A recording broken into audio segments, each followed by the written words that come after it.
ကိုတယောက်တည်းရှိရဲ့စီရဲ့ဆုံးနှလုံးသားနိုင်ငံငယ်ခေါင်းမိုးပေါက်ကထိုးကြတဲ့လမ်းနဲ့ကြေအောင်ရဲ့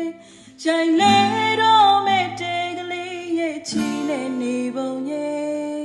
အစမပြေနိုင်တဲ့ကိုဘဝတိုင်းမဲ့ကွယ်နိုင်စံ